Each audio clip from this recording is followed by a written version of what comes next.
Ninja. Hello, MNC. Hello, Dolly Joel. Hello, Roboscoot. Hello, Destructicon. Hello, Buzz. Hello, Agan. Hello, Little Trappist. Hello, Burnout Club. How are y'all doing? What's up? Yes, I am doing well today. Thank you, Agan. And we are doing an Oracle card only special. So for those who don't know what that means, it probably doesn't even matter to you or even make a difference. But basically that means instead of doing the tarot, I'm just going to be doing the Oracle card readings. So I have 4 different decks. And if all you care about is getting card readings, again, it probably doesn't make a difference to you. But it makes a difference to me because I don't usually get as much time to just indulge in the Oracle. So, yeah, that's what the special's all about.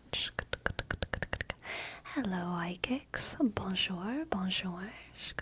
Is bonjour only for the afternoons? Is that good afternoon? No. They say it in the morning in Beauty and the Beast, so it must be just generally hello, right? Must just be generally hello, right?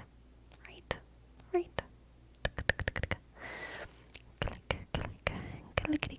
Click. Do you have to do something to get a reading? Yeah, subscribe or gift a sub or the normal ways that we get tarot readings. So I might open up the redeems later tonight and otherwise tipping. After 6 p.m. we say bonsoir. Bonsoir. Is that how you say it? Bonsoir. Bonsoir. Bonsoir. Was there a particular motivation for Oracle Day? I was looking at my decks and I was thinking, I just want to do Oracle readings. I love doing tarot readings, but it's hard to fit. You know, if I'm doing tarot readings, I usually only like to pull one Oracle card, and so I usually stick to the same deck. But I just kind of craved dabbling amongst the different Oracle decks because I just usually don't use them as much.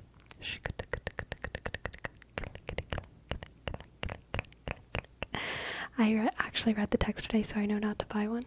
Very nice, and Chob, very nice. Bonjour is for good morning and afternoon. Later than that, you say bonsoir. Gotcha. So if I gift someone a sub, the sub gets the reading, or the gifter gets the sub. And also, you should say that you want it. The reason for that is because I think consent is like super important for any kind of like reading like this, especially because I know there's people who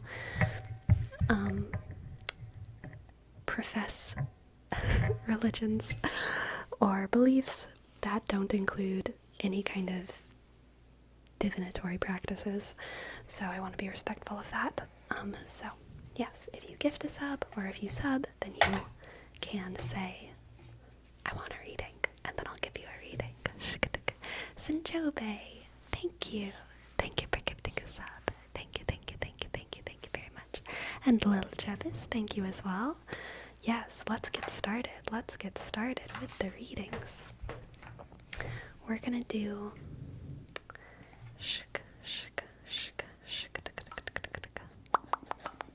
3 cards. Let's see.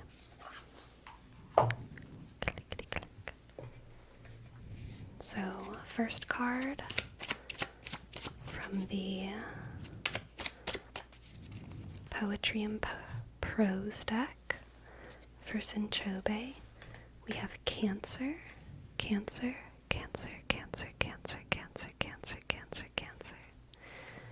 And then next card from the Moon deck for Sinchobe.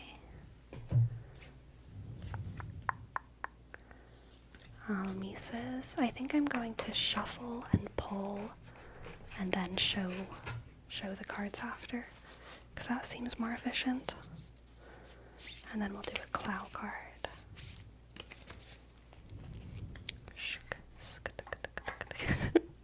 Poetry and Pose, did I say that? Shut up, phone. Okay, so for Chob, we have these 3 cards. We have Cancer, Cancer, Cancer, Cancer, Almises, and the Miracle, the Miracle, the Miracle. Almises is physicality and intellect. Your mind is like a sovereign, but your body also deserves glory. Your mind is like a sovereign, but your body also deserves glory. I think this reading for use in Chob is purely about self-care and taking care of yourself, and remembering literally the miracle of your birth. All right, the miracle of your birth. Cancer here is giving me a big sense of like the past and tradition and where you come from. A lot of times, Cancer is really the sign of tradition, and so seeing, tradition tied with the miracle, and the message that your mind is a sovereign, but your body deserves glory, makes me want to encourage you to reflect on your birth, to reflect on your birth and how special it was, and to cherish your body's history, from the state of being an infant to being a toddler to being a child, an adolescent all the way into being an adult, to feel the history of that in your body, cherish it, remember it, and take care of yourself. Take care of yourself. Let your self-care be rooted in the awe of your body's journey, okay? Thank you for letting me read for you, and thank you for the sub. Alright, now one for little Travis, little Travis, little Travis, little Travis, little Travis.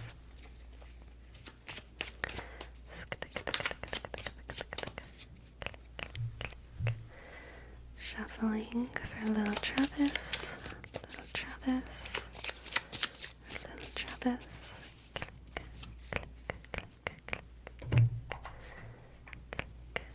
Click, click, click.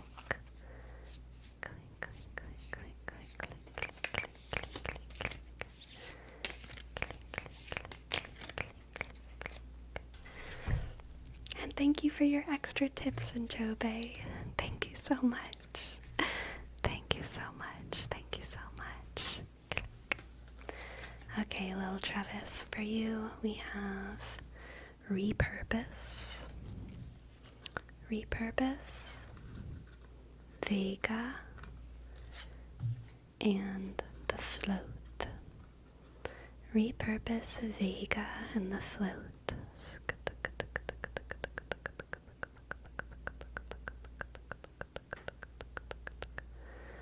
See if we can get the camera to focus, focus, focus, focus.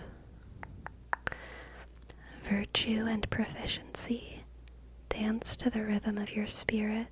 Become one with the universe. Wow. Become one with the universe, dancing to the rhythm of your spirit mixed with the float. That's very interesting with repurpose. Loser Mars, thank you so much for your sub. Thank you, thank you, thank you, thank you, thank you. Thank you, everyone. Alright.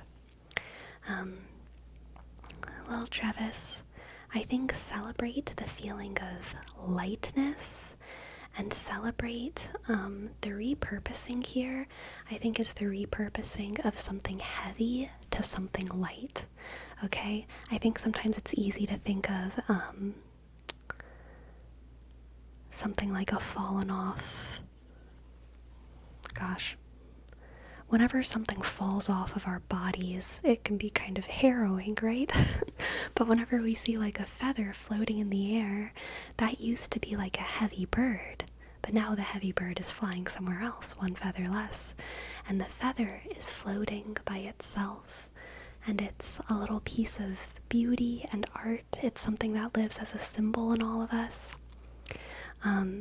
And so I think, little Travis, this reading is calling for you to reflect on what you are broken off from, how you have been separated from something maybe heavier, and now you're just you're just an individual, and you're floating, and you're a little piece of art, drifting and drifting and drifting. You have your own sense of freedom and your own sense of purpose in the world. You symbolize something unique. Yes, dance to the rhythm of your spirit.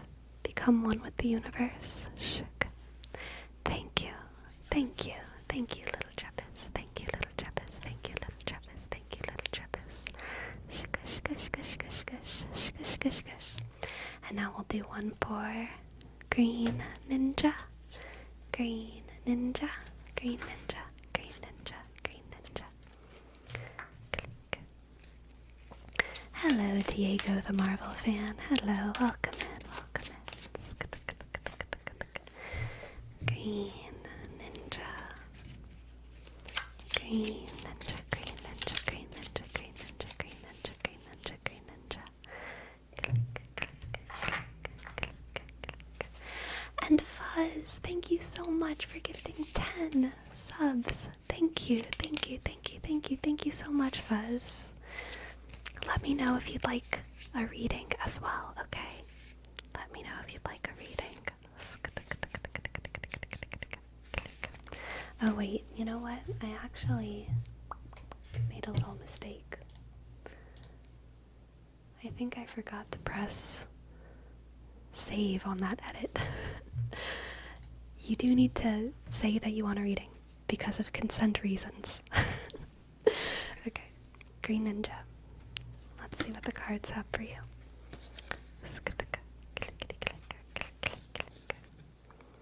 Green Ninja, we got Cancer again.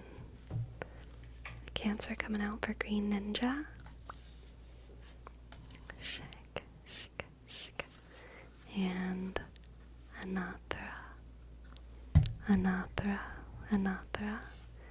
And Sakura. Sakura, Sakura, Sakura, Sakura, Sakura. Main character energy here. Shake, shake. Anathra, victory and conquest. Contain your temper if fulfillment is what you seek. Integrating yourself will be your best asset. Contain your temper if fulfillment is what you seek. Integrating yourself will be your best asset. Ah, this was the card we pulled for JD the other day.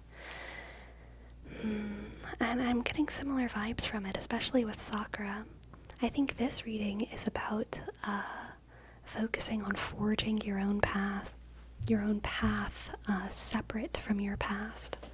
So rather than Cancer putting you in touch with tradition and putting you in touch with the past, I think in this reading for you, Green Ninja, the Cancer is here to signify what it is you're stepping away from, what it is you're distancing yourself from. You can still appreciate your past while forging your own future. Your legacy doesn't have to be the legacy of your parents or of your family. Big main character energy, okay? Be the star of your own show. Be the star of your own show. Victory and conquest. Thank you for letting me read for you. Thank you, thank you, thank you, thank you, thank you, thank you, thank you, thank you, thank you, thank you. Shaka, shaka. And KFC, thank you for gifting us up. Thank you. Alright, now we're going to do a reading for Perome. Thank you so much, Perome. Thank you so much. Thank you so much, Perome, Perome, Perome, Perome, Perome.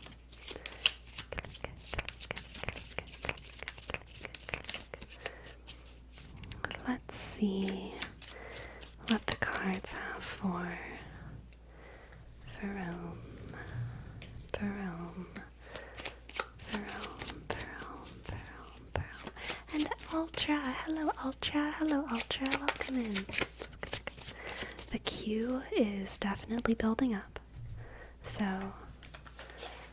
keep in mind, there might be a couple little fat minutes for everyone to whom I owe a reading. Let's see what the cards have for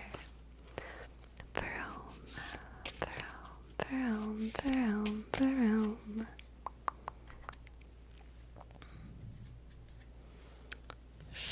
We have Pisces, Vertex, Pisces, Vertex, the Light,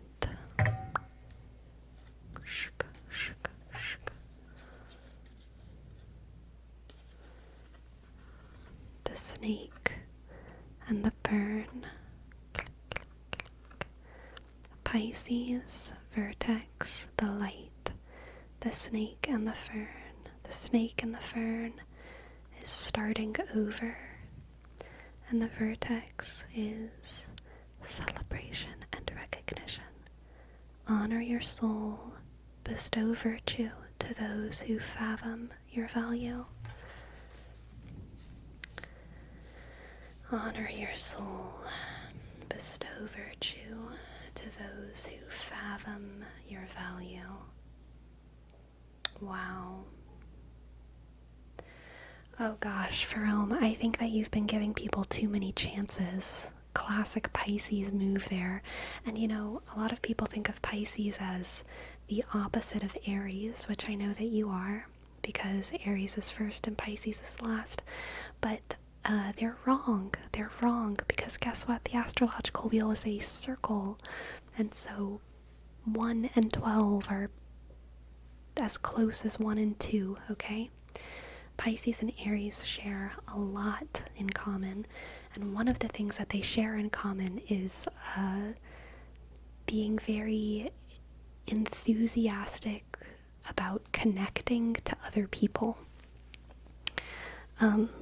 Both Aries kind of just very easily engages socially because they know themselves so well. They're not usually like super self-conscious, and so they just kind of talk to people easily, and Pisces is like hyper empathetic. So they come at it from opposite ends, but it can have this similar effect for both of them of giving people too many chances. Aries and Pisces both really struggle to shut doors on people who it's probably good for them to shut doors on. It's really hard for them to, close off other people, close off opportunities. But I think this reading for you, Perome, is about you setting boundaries and maybe closing a door that needs to be closed. Maybe closing a door that needs to be closed, and reconsidering for yourself what your social boundaries should be, you know? Going back to the drawing board and thinking, where did I go wrong? Where did I go wrong with that person? How did it end up in this? How did I end up in this situation where I have to cut someone off? What boundary should I have set more firmly that I didn't, so that it ended up like this? You need to give yourself a little bit of clarity, okay? So think about your boundaries, Perome. Think about your boundaries and know that it is very okay to close doors whenever people become bad for you, okay? And you're gonna be the only person who knows how to judge who that is and when that is and what that line is that they're crossing. But It doesn't make you a bad person. It doesn't make you a mean person to cut someone off or to close a door. It's very necessary sometimes. Okay? It's very necessary sometimes. Thank you so much for your tip. I hope that resonated, and I hope that you enjoyed. Thank you, thank you, thank you. Thank you, thank you, thank you. Clickety click. Thank you. Shake, shake, shake, shake, shake. Alright, and next, we have Dennis Derino. Hi, I just subbed, but it didn't have a notification. I see the little sub badge next to your name, so I'm gonna trust you on that one. And I will give you a quick reading. Thank you so much for your sub. Thank you, thank you, thank you, thank you, thank you, thank you, thank you. Let's do a reading for Densis, Densis, Densis, Densis, Densis. I guess I'm not doing name traces today. It kind of just occurred to me that I'm not doing name traces for subs. Y'all have gotten your names traced enough. Let's be real here. Y'all have all seen your names be traced.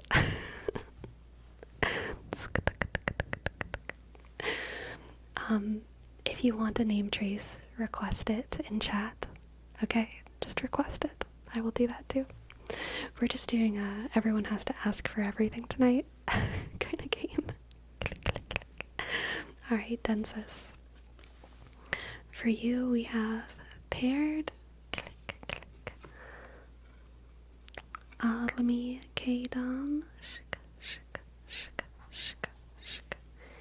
And the thunder. Kaboom! Wow, interesting. Almi-K-Dom is divine source and love. When two souls encounter and they welcome romance, their hearts are bonded and fate becomes unbreakable. I mean, what a card to get with paired. What a card to get with paired. Densis, you about to fall in love, my dude. Or like maybe you already are in love and you're just like super feeling it. Or it might be like, relationship going to the next stage, the next big, taking the next step, whatever the right word is there. I don't remember. Yeah, I'm kind of getting the vibe of something moving from casual to something becoming very serious. What used to be butterflies is now like,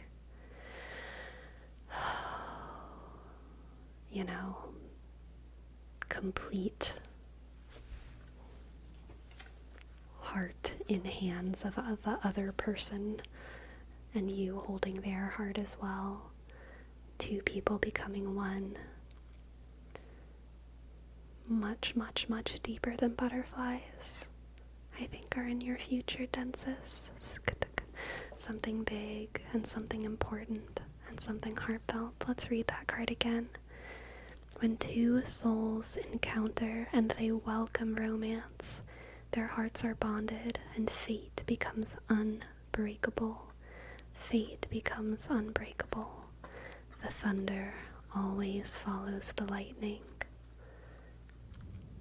They are paired. They are paired. They are paired. They are paired. An unbreakable bond, Densis. An unbreakable bond. I didn't expect that because I'm not dating at all. Sometimes it hits you when you least expect it, Densis. Sometimes people be coming out of the shadows in like a good way, not the scary way. Thank you for letting me read for you. I hope that you enjoyed. Alright, next we have a reading for Loser Mars. Loser Mars, Loser Mars, Loser Mars. Loser Mars, Loser Mars, Loser Mars.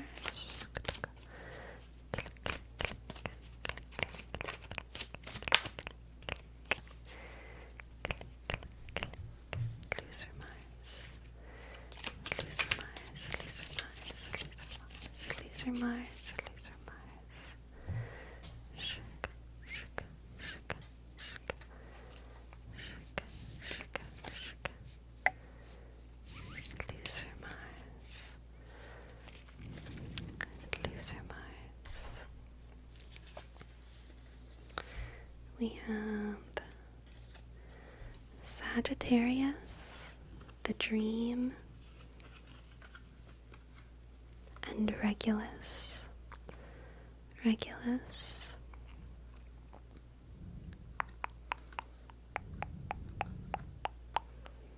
Click, click, click, click, click. Sagittarius, the Dream, and Regulus. Willpower and vulnerability. Strength and fragility teach us how our vulnerability is purely a blessing. Lovely. I love that card.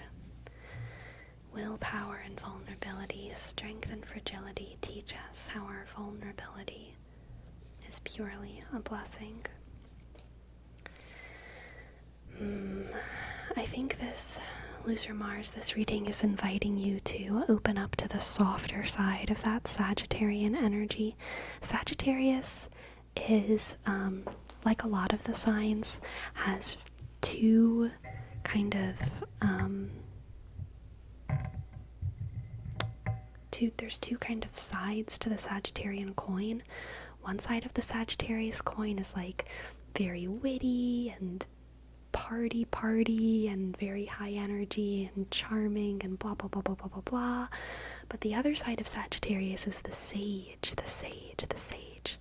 They have a lot of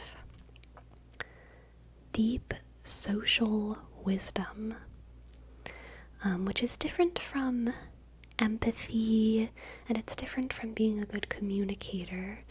Of course, Sagittarius might have those things, but specifically the energy is just kind of social wisdom. They know what's going on in a social hierarchy really well. It's part of what makes them so kind of charismatic and charming whenever they want to be.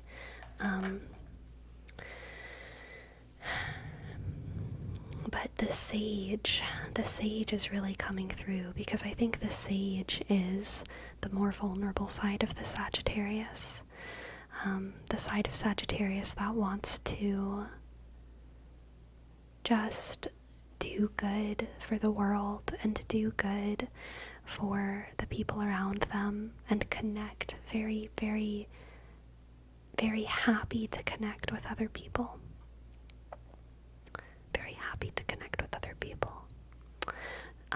So I am Sagittarius and I'm so wise that I had to remove my wisdom teeth. Amazing, Bobo. Amazing. But Loser Mars, I think this reading is inviting you to open up that softer side of yourself, to become vulnerable, in the sense of like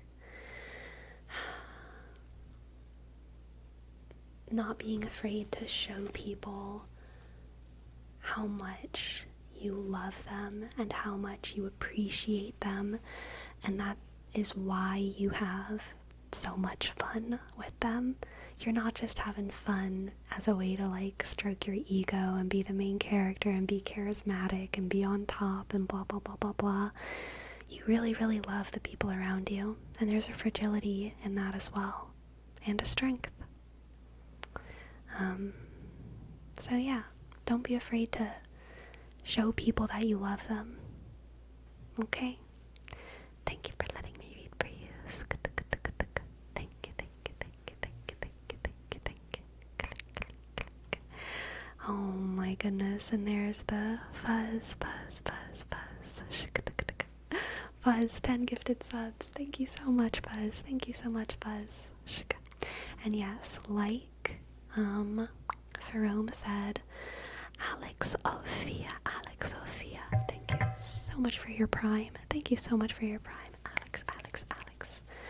If you would like a reading, please let me know in the chat. Okay? Alex and Fuzz. I'm a little bit behind in the chat. Alex, I see your answer. Yes. Hello. Alright. Let's get your reading going. I have old chat where I'm like scrolled up to Fuzz's gifted subs over here and a new chat over here so I can see when y'all say stuff. Thank goodness I can see both at the same time. Alright.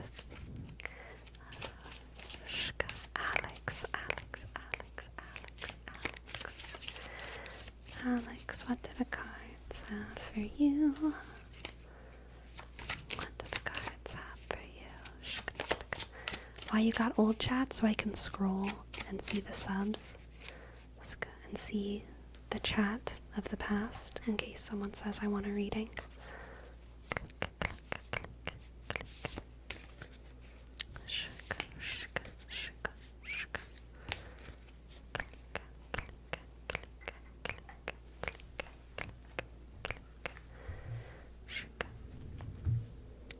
Alright, not Destructicon.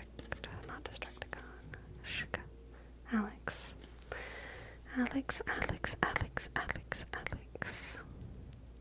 We have Habibi.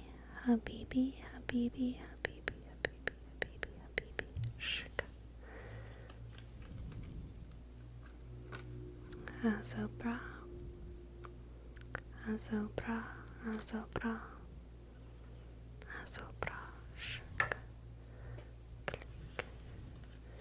And the dark.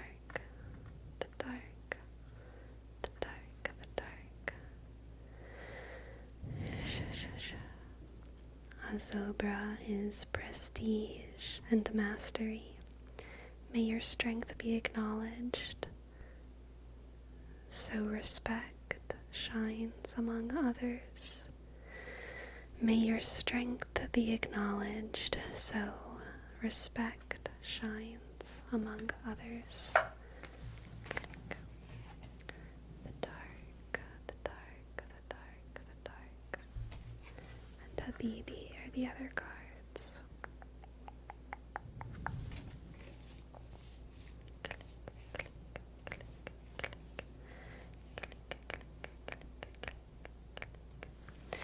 Okay, Alex.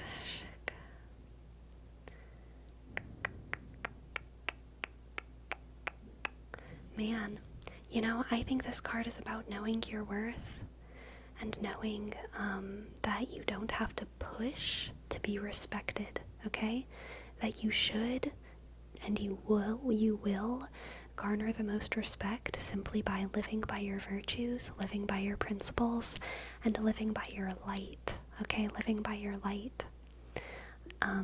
Being grateful for the respect that you do have without trying to push for more respect or forcing more respect will actually be the thing that gets you more respect from others. It's the lack, the emptiness, the void. One of your cards just the lack, the emptiness, the void that will actually bring you the most reputation here, okay? Reputation.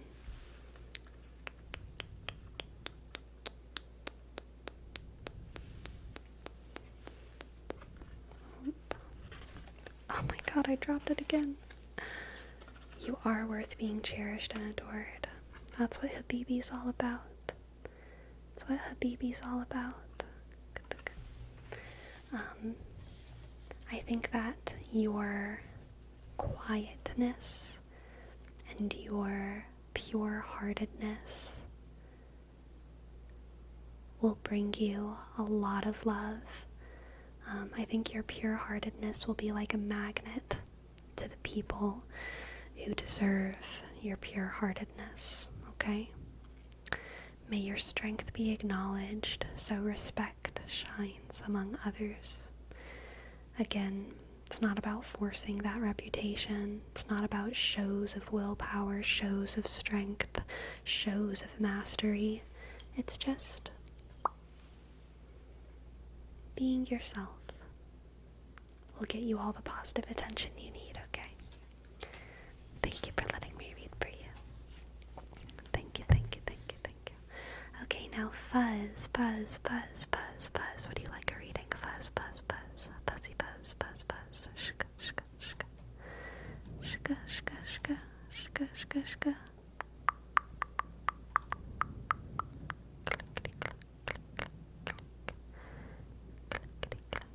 Oh yes, Knetrix. We'll do a reading for Knetrix. Hello, Knetrix. I dropped cards.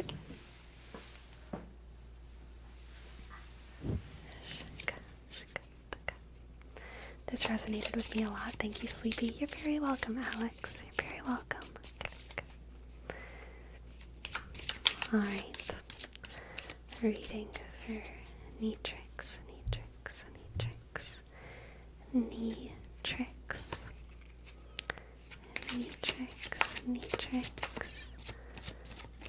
A different Alex. Yes.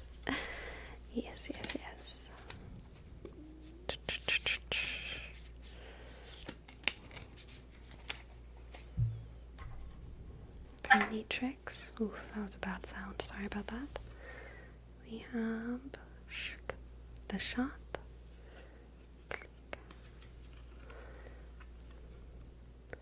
Kadaldeba,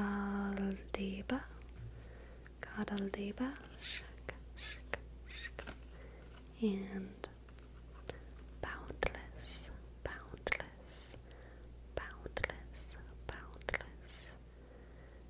Oh gosh, I love these frickin' readings. I feel like they are all very thematic with one another. They're working out. Let's get this to focus.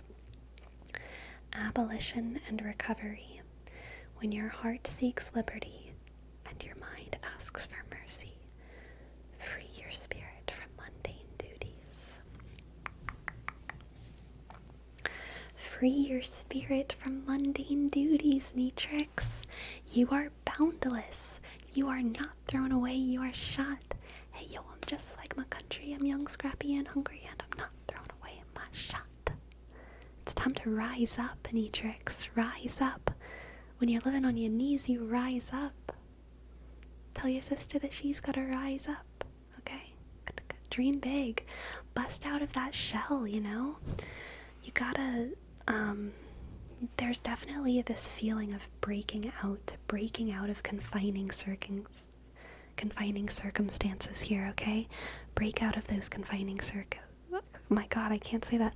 Break out of those confining circumstances. Break out of those confining circumstances.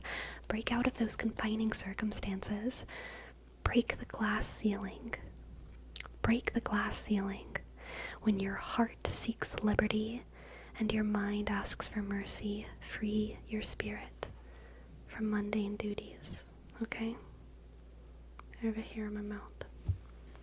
Free your spirit. Shatter that glass, stone cold style. Exactly.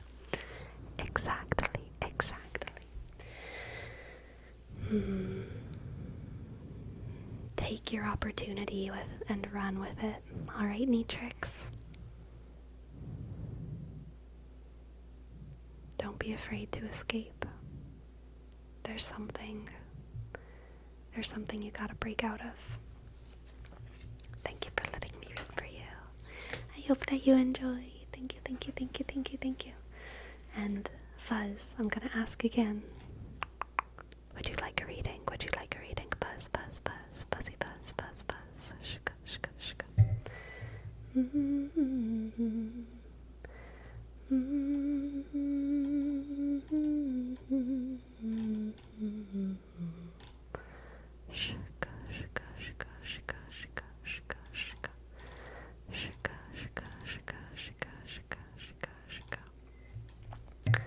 Click. And next, Perome, I have that Gizzly is next.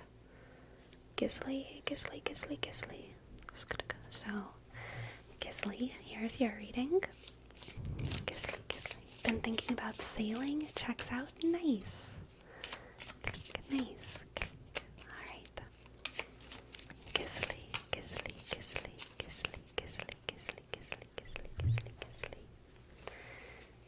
Gizzly, Gizzly, Gizzly, Gizzly, Gizzly, Gizzly, Gizzly, Gizzly, Gizzly, Gizzly, Gizzly. Gizzly, Gizzly, Gizzly, Gizzly, Gizzly, Gizzly, Gizzly, Gizzly. Yes, Gizzly did request a reading. I see it. I see it. Click. So for Gizzly we have the Erase, Aldebaran, and Leo. And okay, Fuzz, thank you so much. Thank you so much for your 10 gifted subs. And I hope that you have a lovely, lovely, lovely lurk. Alright, Gizzly, the Erase, Aldebaran, and Leo. Erase mixed with Leo is very interesting. Destruction and rejection. Finding stillness. Finding stillness is like sailing up a river, chaotic at the beginning, peaceful towards the closure.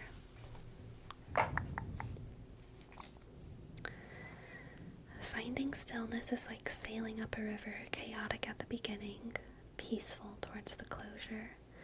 Actually, that's an incredible way to tie together that Leo energy with the Erase.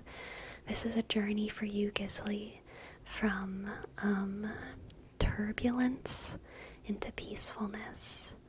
From turbulence into peacefulness. I'm literally picturing like you in the river right now, Gizzly, in a little boat, and at the beginning of your upstream journey, you're getting all of the attention from the fish because your boat is shaking and wobbling, and it's really hard to just start that forward momentum without making so many waves and startling all the wildlife. And it's kind of that self-conscious Leo moment. That self-conscious Leo moment of not being able to help being so damn popular all the time, even when they don't really want it. They can't help but just grab all the attention in the room because they're too much of a performer. They can't turn it off. But this journey is you moving from, I think, that kind of compulsive attention seeking into peace and into quiet. Peace and quiet. Peace and quiet. Moving from charisma to temperance. Alright? Charisma and attention to temperance and peace. Gaining security in one's identity to the extent that you don't need your identity to be affirmed by others. Alright? Destruction and rejection. Sometimes it takes a little bit of rejection for us to understand ourselves and know ourselves deeply and know ourselves well, I think. Thank you for letting me read for you, Gizzly. I hope that you enjoyed. I want to say another thing. I think that this kind of rejection referred to in this reading isn't the kind of rejection that hurts. It's actually the kind of rejection that feels affirming. You know how sometimes, like, you've been getting the same fake compliment your entire life, and then someone is finally straight with you, and they're like, yeah, you do have weird shaped ears. And it's like so cathartic to hear someone just like actually tell you the fucking truth.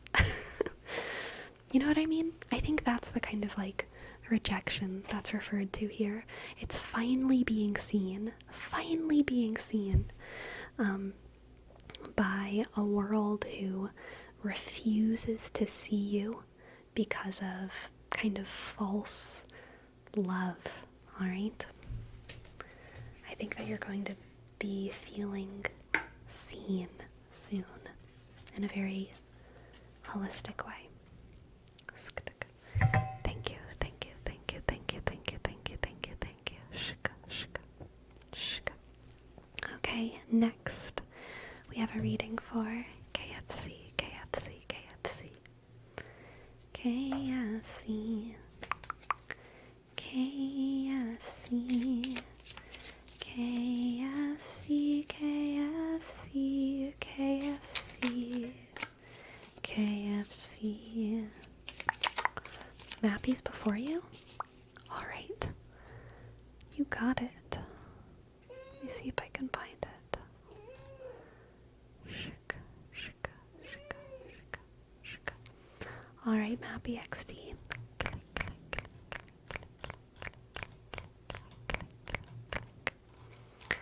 Mappy XD, Mappy XD, Mappy XD.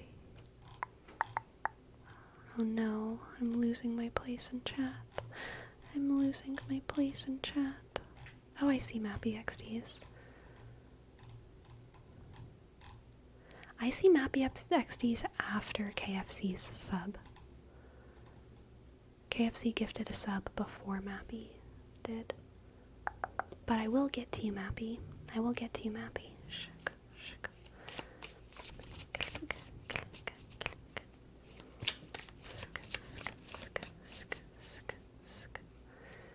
You don't have the activity log, lets you click on the username and verify that they typed the request. I have no idea what you're talking about, so no, I don't think so.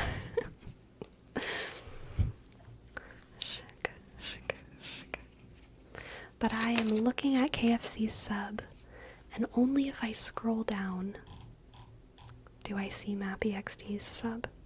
So, in my chat, KFC's gifted a sub.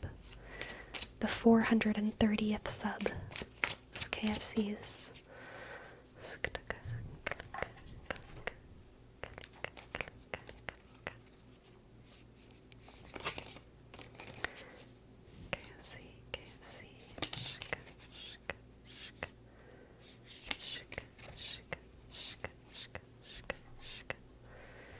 Alright.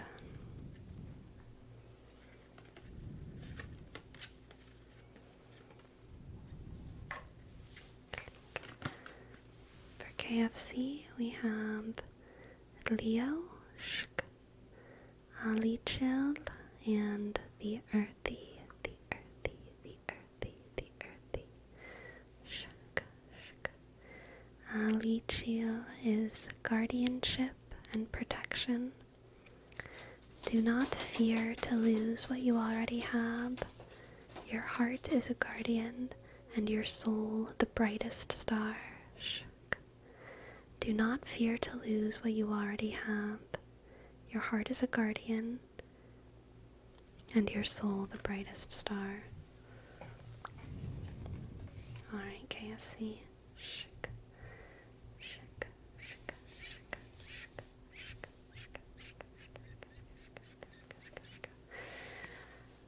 Do not fear to lose what you already have. Your heart is a guardian, and your soul the brightest star. Yeah, I think for you, KFC, this one's pretty simple. It's about being grounded in your identity and remembering those core, innermost, base parts of yourself. And it might be that within your life, within your world, sometimes you fear losing what makes you you in service of gaining what makes you functional in the world. But this reading is an affirmation that you will always be you.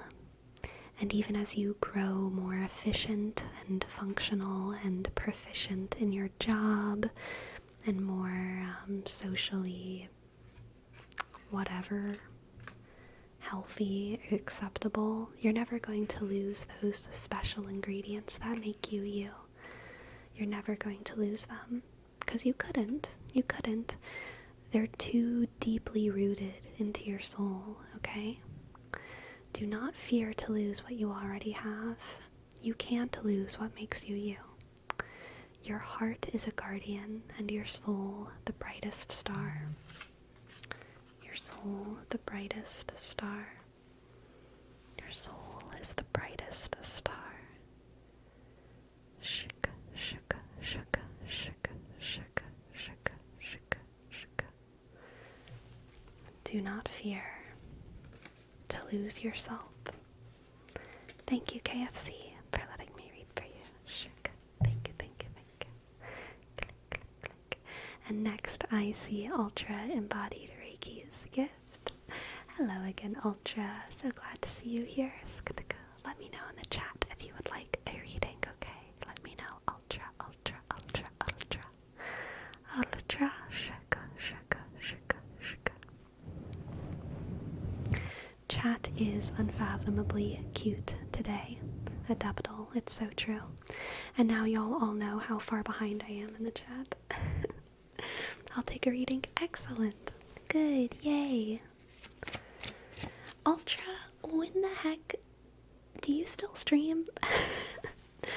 Because I feel like I never see you streaming, but it's chill if you don't. I don't mean to, add any pressure. But, man, you rock.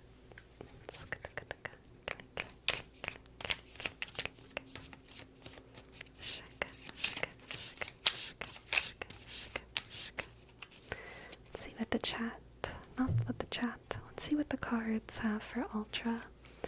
Ultra, ultra, ultra, ultra, ultra, ultra, ultra. I do, but I've taken a lot of time off because exciting things are happening. I just got my dream job in my field of study. Oh my god, congratulations. Major big congratulations. That's so awesome. I'm so excited for you. Okay, we have Repurpose, Albotane, and the Windy. Shka, shka, shka. Reconciliation and serenity. In order to be approached by others, you first must encounter your anger. Is that supposed to be approached? Yeah. In order to be approached by others, you first must encounter your anger. Very interesting. Reconciliation and serenity. Unsolved, unfinished business. This reading reeks of unfinished business, Ultra.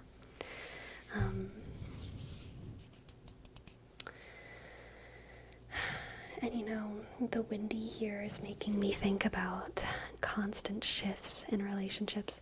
I'm also on a Chapel Roan kick right now, and I'm thinking of her song Kaleidoscope. It's about her being in love with one of her best friends, basically, and how love is a kaleidoscope and it has many different shapes, and the way that love works is mysterious because it's constantly changing, even though it's all love.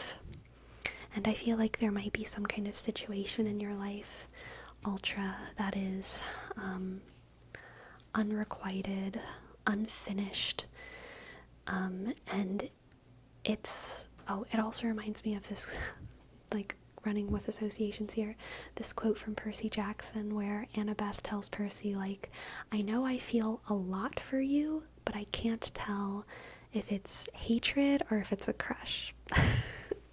And that's kind of the vibe here. I feel like there's some kind of big feeling in your life, and it hasn't perfectly taken form yet, but it could be something good or it could be something bad.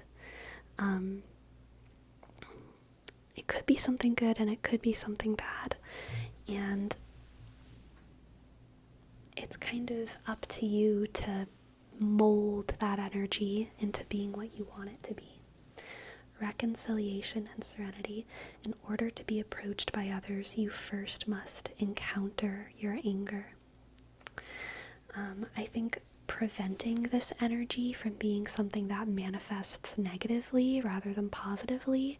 It's going to take you being very, very honest with yourself and making sure to resolve kind of other frustrating things in your life, things that make you angry, things that make you irate, so that none of that energy is infecting this situation, which could be good and it could be beautiful, because it's definitely a lot. It's an a lot kind of situation. It's an a lot kind of situation. And so in order to handle it the best way, you have to make sure everything else is solved so that this can be good. Okay?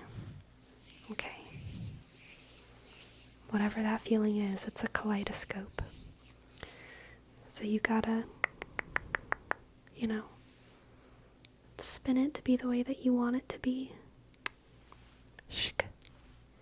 Thank you, Ultra. I'm glad that you enjoyed. And thank you for your sub. Thank you, thank you, thank you. Alright. Next.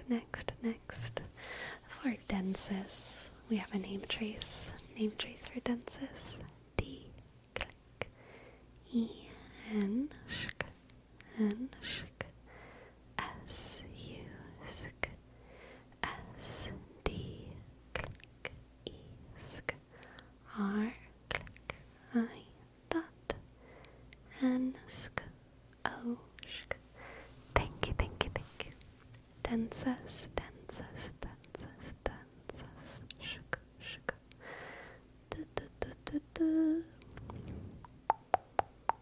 Shk. And now we have a sub for Mappy.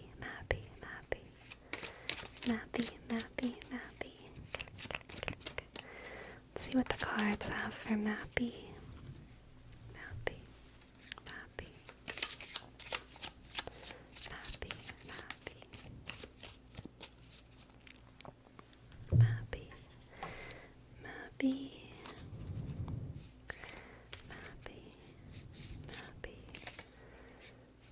Mappy, eggs, D, shk. We have solitude, Atarf,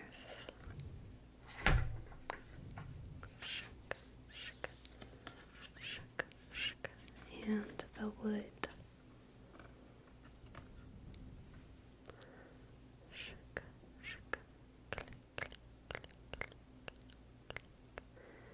Solitude, Atarf in the wood.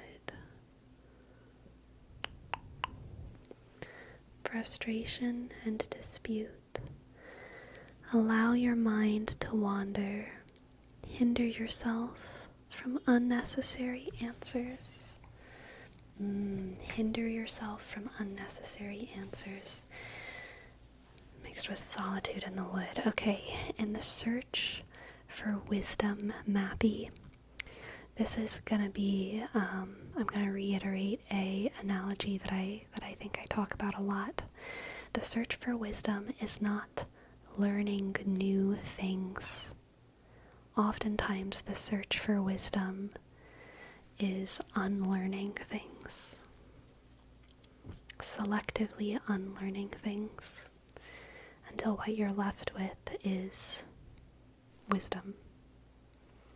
Unlearning toxic behaviors, bad habits, false narratives that the world has imposed upon you.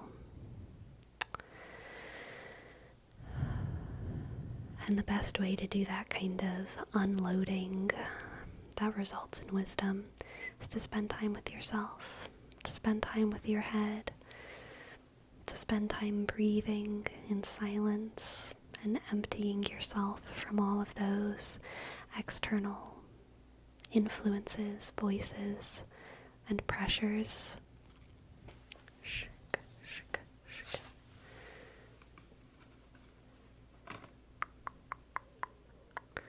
Removing what is unnecessary so that you can find wisdom. Alright? remove what is unnecessary so that you can find wisdom. Wisdom, wisdom. Wisdom to the woods. Exactly, Destructicon. Exactly, exactly.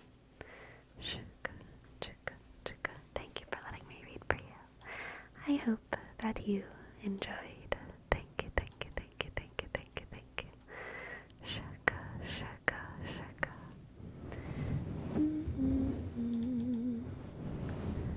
Click, click, click.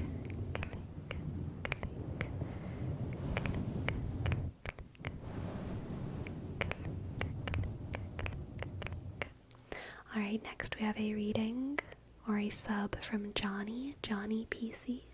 Would you like a reading, Johnny PC? Johnny PC. Johnny PC. Johnny PC. Johnny PC. Would you like a reading? Yes? You got it. Let's see what the cards have for you. And welcome to the chat, Johnny. Welcome to the chat. Let's see what the cards have. Let's see what the cards have for Johnny. Johnny. Sleepy, do you feel like you're gleaming more into these oracle decks after these readings? Yes, I do. Okay, Johnny. We have Atlas and Habibi again. Atlas, Habibi, and the mirror.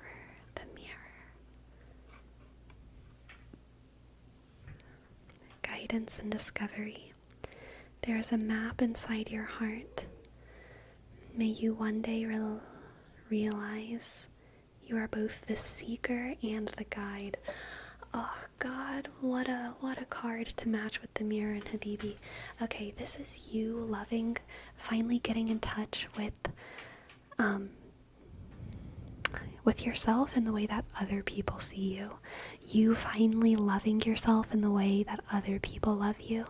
Seeing yourself from an outside eye in a way that shows you so many of the qualities that you take for granted in yourself or that you don't notice within yourself. The things that make you so special. That might not even be the things you value. You might value, maybe your work ethic or how good of a meme collection you have or whatever it is. But other people value the way your eyes crinkle when you smile, or the way your voice cracks when you laugh, or how you always say good morning to them, or you give the best high fives. And those might not be things that you think about, but those are things that other people notice and that other people find so special and important about you. And soon you're going to be able to notice those things as well and love yourself in the way that other people love you. Johnny PC. Seeing yourself through the people who love you's eyes. Seeing the Habibi in you. The cherished one, the cherished one, the cherished one, the cherished one. There is a map inside your heart. May you one day realize you are both the seeker and the guide. Discovering yourself through the eyes of other people. Discovering yourself through the eyes of other people. My cat is making some noises right now. I'm sorry if that is loud. Girl, do you want to come onto the chair? Or do you just want to brush against my leg a whole bunch, huh? Because you can come up here. Come on. It's just brushing against my leg.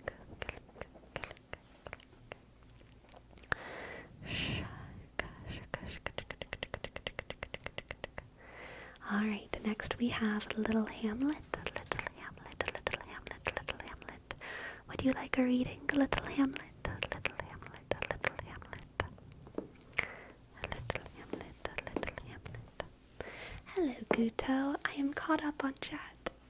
I am caught up on chat. I am caught up on chat. Little Hamlet, here's a name trace. L-I.T click D-sk L-E-shk underscore H-k A-click L-E-shk D-sk click. And my cat has jumped into the chair. Hello, girl. Hello. Do y'all want to hear some cappers? She just headbutted the microphone. She's continuing to headbutt the microphone.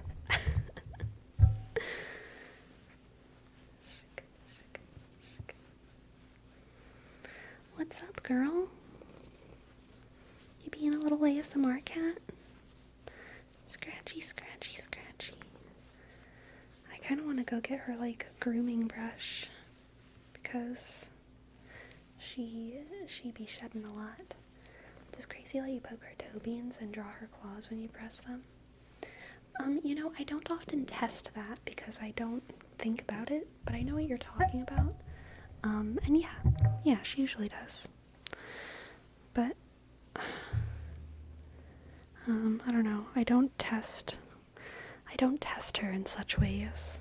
Thou shalt not test the Lord, you know what I mean? Shaka, shaka, shaka, shaka, shaka. I do that to my dogs and they kick me in the face. Oh no. Oh no.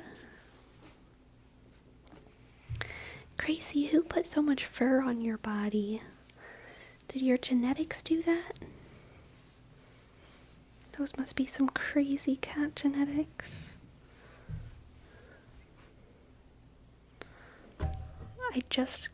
That was like just now.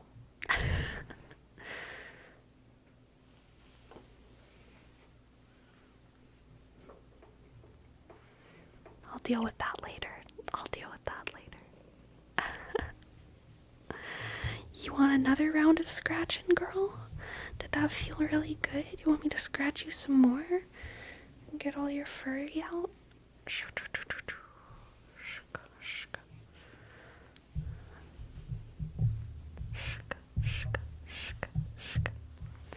Sleepy, are your pants black tonight? I'm wearing like, yeah, they are. Short answer, yes. So is my shirt. My shirt is also black. Does she let you rub scratch her belly? Yeah, she does. She likes a good belly scratching because she's so freaking fuzzy. She's full of fur. Full of fur she is. Shuk, shuk. Scratchy, scratchy, scratchy. What color is your heart? Red, I think, right? I know blood is blue if it's inside your body, isn't it? Is my heart also blue? No, surely not. That sounds like it would be unhealthy.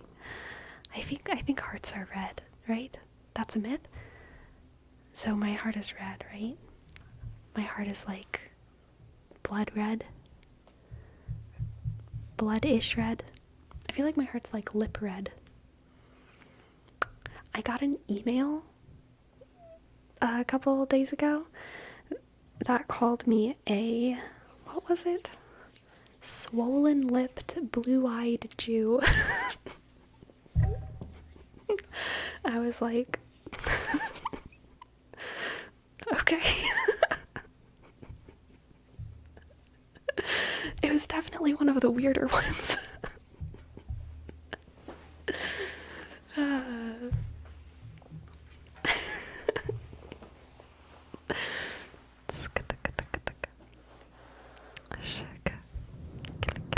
Wild indeed. Wild indeed. Is the context shareable? No. No. That's actually the only thing I feel comfortable with sharing about in that email.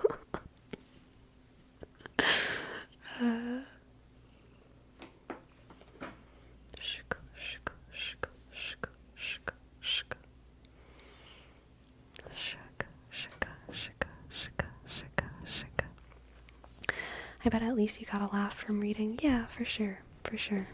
It was a little funny. It's one of those things that's always, like, an argument in my mind. I don't get too much crazy emails, which I'm glad about. Or like DMs or anything like that. I get them sometimes, but very seldom do I get like weird insults or whatever, which I'm glad about. But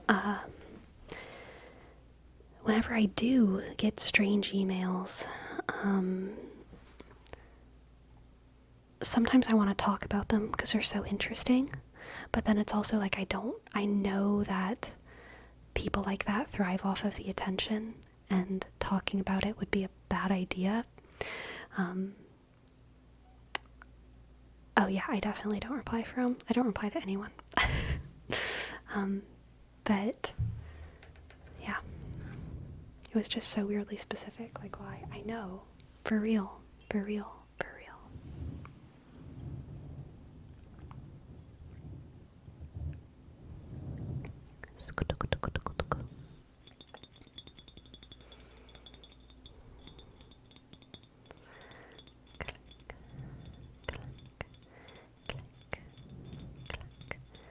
Click.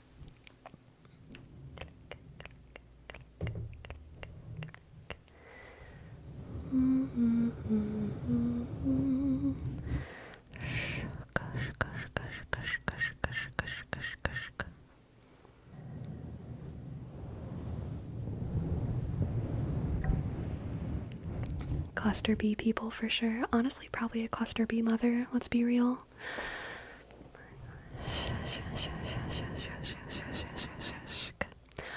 Cluster B would also just Cluster B would be a great name for like a club or something, you know? Let's all go to Cluster B. Cluster B. Cluster B. Cluster B. Cluster B. Hello, Fernando. Hello. Welcome to the chat. I don't know what Cluster B is. Like psychology Cluster B, you know, like we talked about it a little bit yesterday. It's a subgrouping of dysfunctional personality types. If only they had nicknames of something starting with B, also for extra jokes. Yeah. Snowberried, thank you for your prime. Thank you, Snowberried. S, click, N, click. O, W, shk, B, U, shk, R, I, click, E, D. Thank you, Snowberried. Thank you, Snowberried. Shush.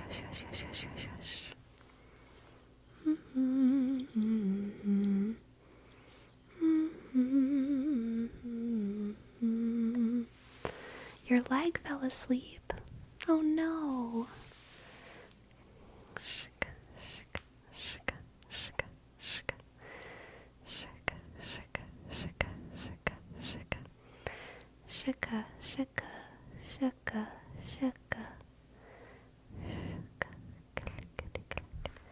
Yesterday, I was editing the stream title of my stream, and I was clicking through the stream. Loud car cringe. I was clicking through the stream, and I felt self-conscious for a minute, because I was like, is this even ASMR? I feel like I'm just talking. But it is ASMR. But I do want to intentionally focus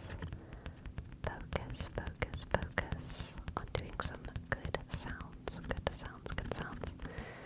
Click. I thought of a fun word today. Yappetite. Okay? It's like appetite, but with a Y at the beginning. Yappetite. I satisfy my appetite with streaming often. How do you satisfy your appetite?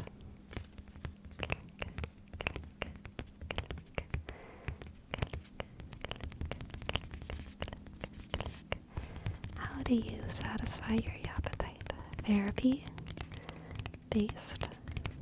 Long Twitter rants with AI bots? Amazing, amazing. Shake. Da, da, da. Ranting with friends about whatever. Very good. Very good.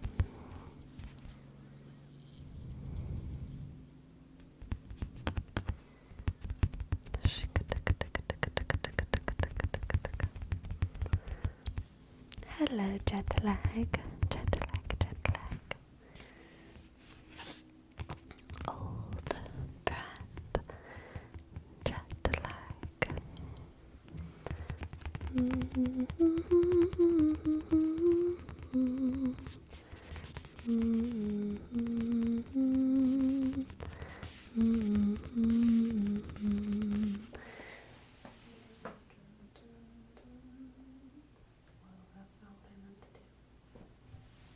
That's what I meant to do.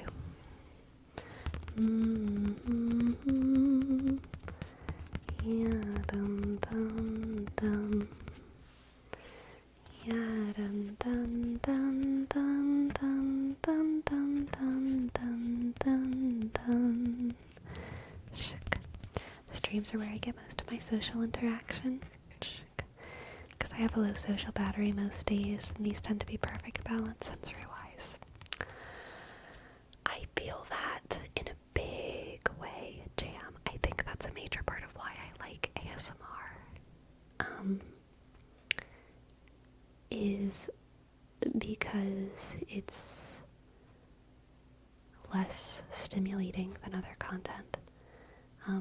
I wish there was more content that was substantial while also being quiet, you know? I wish more commentary YouTubers were quiet.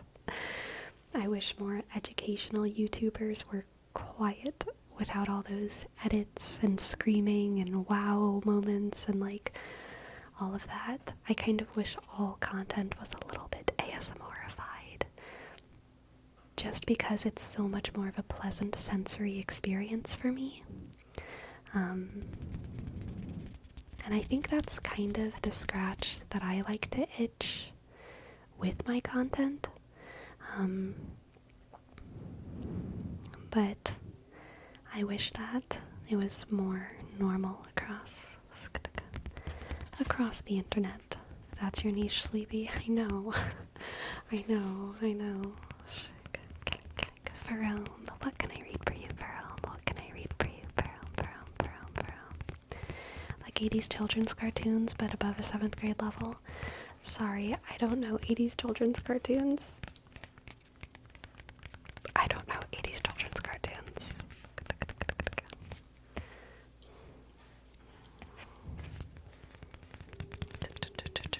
That's part of why I love Tarnished Archaeologist. He's just speaking in a relaxing way, but saying the most interesting things. Interesting. Tarnished Archaeologist. I don't know who they are. I'm gonna have to look into them. You're telling me you've never seen Sesame Street or Elmo? You know, I actually haven't. I have. Like, I know what they are, but like, no, I didn't watch Sesame Street or Elmo.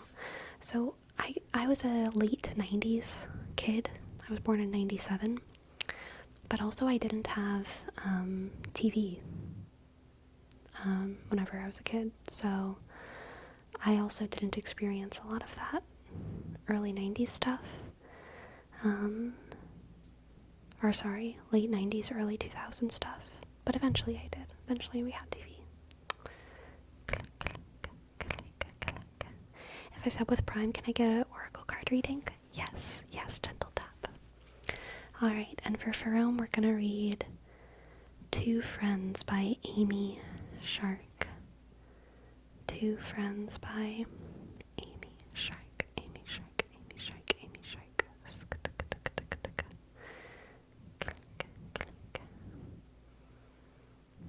Two Friends, Amy Shark. Amy Tiburonson. Amy Tiburon. Amy Tiburoncito. just had a crazy flashback of a night where you were saying words that we know weren't right. And I feel like things have been the same between us, but who gives a damn? We made out and I lied to everyone who asked me about that night, and you tried to play it cool. Coo, coo, ka-choo, my baby. Maybe we can find a nice place somewhere in the middle of secrets and love. Maybe there can be a little romance between friends who are falling in love. And maybe you could stay at my place. No one's ever home, and I'll lock up the gate. I wish we could tell the whole world we're two friends who are falling and falling in love. Today was just one of those days. What a bitch. Just think I gotta wake up and do it all again, and you're all stressed out and don't know who to trust. Is everyone gonna find out about us? I don't know. I don't care, and I don't regret 1 second of it. Do you? So let's try to play it cool. Coo, coo, ka-choo, my baby. Maybe we can find a nice place somewhere in the middle of secrets and love. Maybe there can be a little romance between friends who are falling in love. And maybe you could stay at my place. No one's ever home, and I'll lock up the gate. I wish we could tell the whole world we're two friends who are falling and falling in love. We're two friends who are falling and falling in love. So Sarah told Becky, and Becky told Tegan, and Tegan told Sophie, and Sophie's friends with Crystal, and Crystal told Sally, and Sally loves Daniel, and Daniel told Katie. Now Katie fucking hates me. Sarah told Becky, and Becky told Tegan, and Tegan told Sophie, and Sophie's friends with Crystal, and Crystal told Sally, and Sally loves Daniel, and Daniel told Katie. Now Katie fucking hates me. Maybe we can find a nice place somewhere in the middle of secrets and love, and maybe there can be a little romance between friends who are falling in love. And maybe you could stay at my place. No one's ever home, and I'll lock up the gate. I wish we could tell the whole world we're friends who are falling and falling in love. We're friends who are falling and falling in love. We're friends who are falling and falling in love.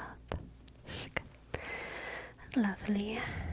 Lovely, lovely, lovely, lovely, lovely, lovely, lovely. Sleepy needs a beat to rap to. Okay, everyone. Give me a beat. Give me a beat.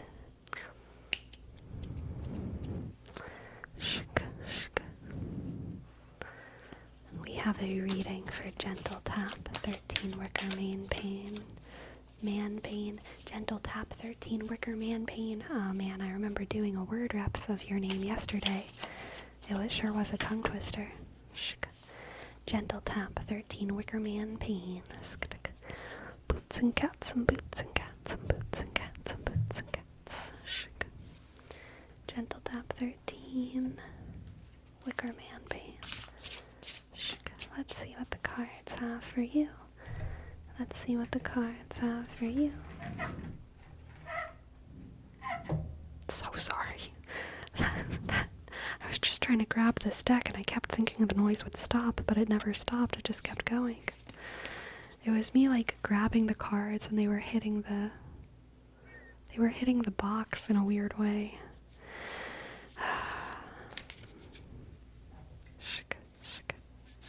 Is that child crying? I hope not. Alright, gentle tap, gentle tap, gentle tap. For you we have Algarfa, the bobcat, and blackberry.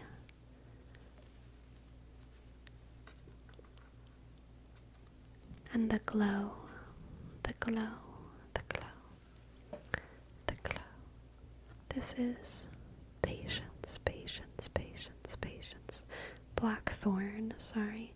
The bobcat and blackthorn, patience, and Algarfa, realization and desires. If abundance is what you seek, your ambition must stream like a waterfall. If abundance is what you seek, your ambition must stream like a waterfall. Ooh.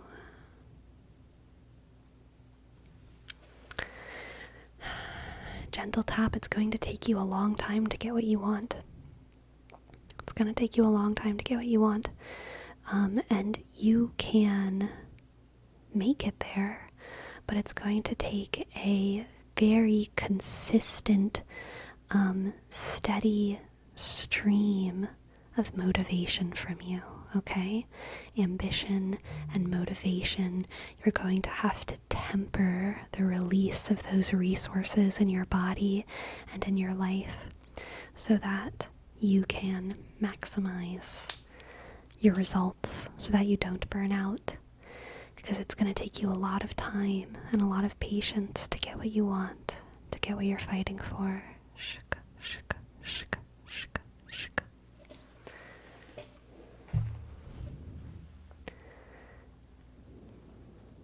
But you got this. You got this. You must temper that fire, that quick burning fire, into a slow burning glow that can last a long time. Okay? Okay, gentle tap. Thank you for letting me read for you. I hope that you enjoyed.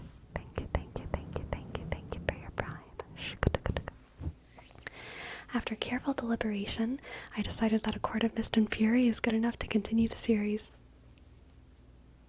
So, I'm gonna be real, the Rainbow Pig. I'm gonna be real. Listen up, listen up, listen up. I'm gonna whisper this right into your ear, okay? A Court of Mist and Fury was my favorite. I don't think the next one is as good as A Court of Mist and Fury. But A Court of Mist and Fury is really good. And the next one is also still really good. I can't think of the name of it. I can't think of the name of the third one. The third one was still really good, though. Crazy stuff happens in it. But A Court of Mist and Fury has the most content. The most heart content. Alright? The last book is much more Wings and Ruin. That one's much more, Wings and Ruin. Wings and ruin. Lots of wings, lots of ruin.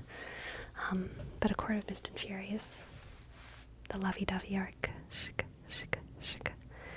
I saw that there's a big Throne of Glass hardcover box set coming out this week. Oh no. What? I already have a big Throne of Glass hardcover box set. No.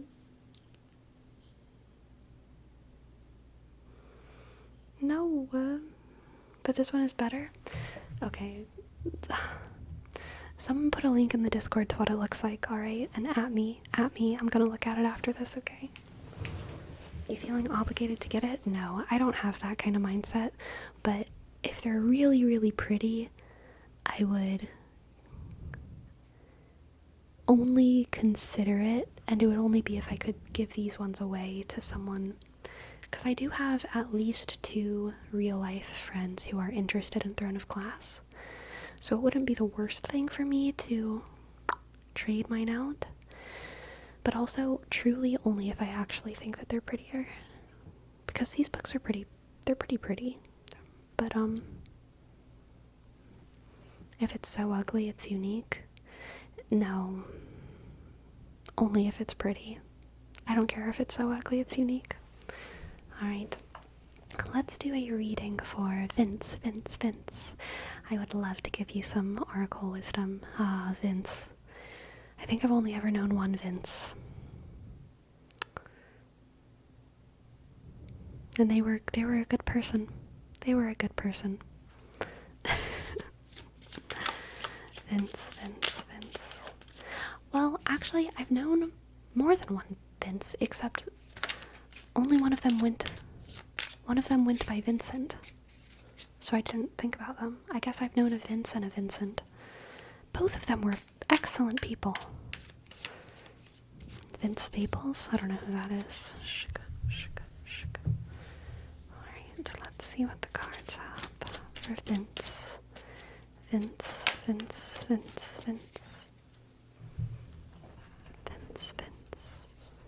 Shika.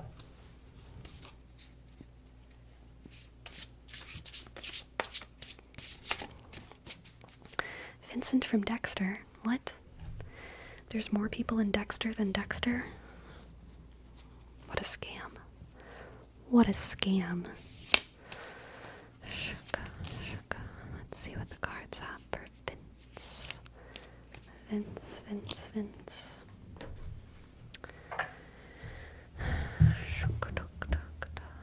We have,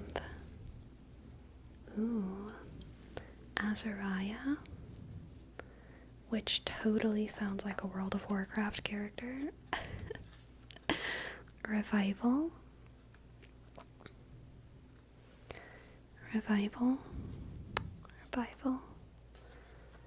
The Cayman and Poppy, which is dreams, and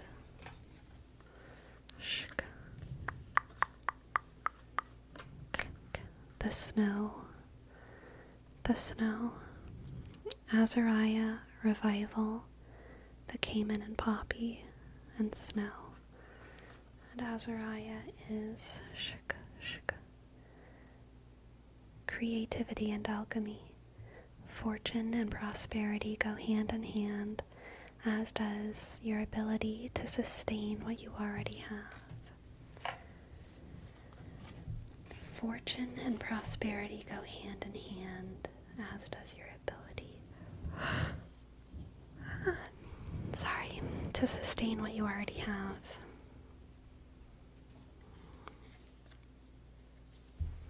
I think this is a reading about cyclical stability, okay? Even though life has its ebbs and flows and has its peaks and valleys, I think you have a very, very strong midline through your trials and tribulations, through whatever journey you're on.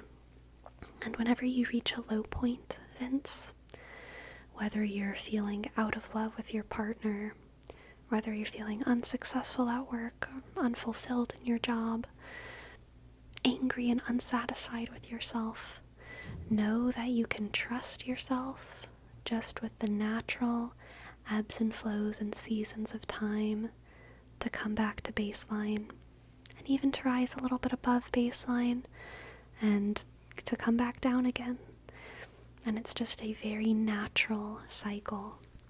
I don't think you ever have to fear that you'll be stuck in a low or stuck in a high. You can find security and peace in knowing that you're just about gonna have the same ratio of bad days to good days as you ever have. And even though sometimes on the bad days it feels like, oh God, maybe this is gonna be forever, it won't be. It won't be. You will always be revived. The snow always melts. The snow always melts, okay? And there's a constant cycle to dreams and life and happiness and sorrow that will always regulate you, okay? You will always be regulated. Fortune and prosperity go hand in hand, as does your ability to sustain what you already have, okay? And sustaining yourself is a form of fortune and prosperity, alright? There's great security in sustaining. Thank you for letting me read for you. I hope that resonated, and I hope that you enjoyed. Thank you.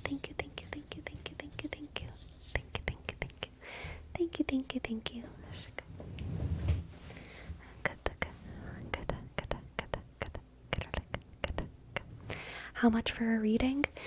$3 is like the kind of minimum for a 3-card reading. You could also sub or gift a sub for a 3-card reading. If you tip less than $3, then you'll get less than 3 cards, which is like very little, but I will still give you a reading if you tip less than that and you ask for it. Just warning that it probably won't be as satisfying.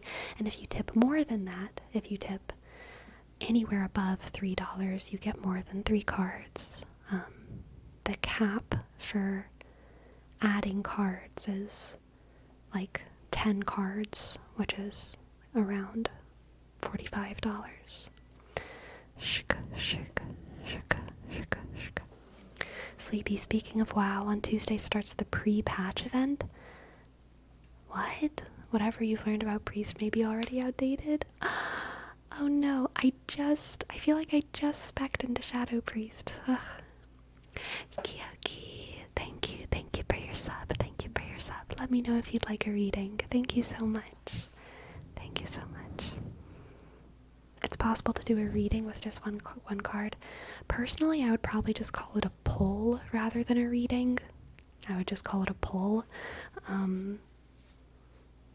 But yeah, I mean, it's technically a very, very short reading. I would like a reading. You got it. Cloaky.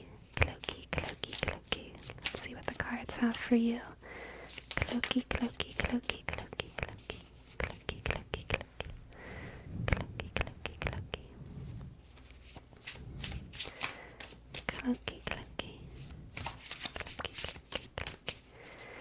Oh, we're starting a WoW arc. We sure are. We sure are starting a WoW arc. OJ Toothpaste, how's your Hearthstone MMR, huh? I feel like this season is harder than the previous season, personally.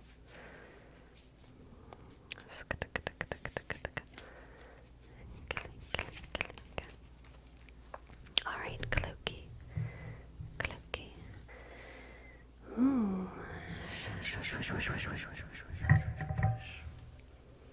We have Kadakohot,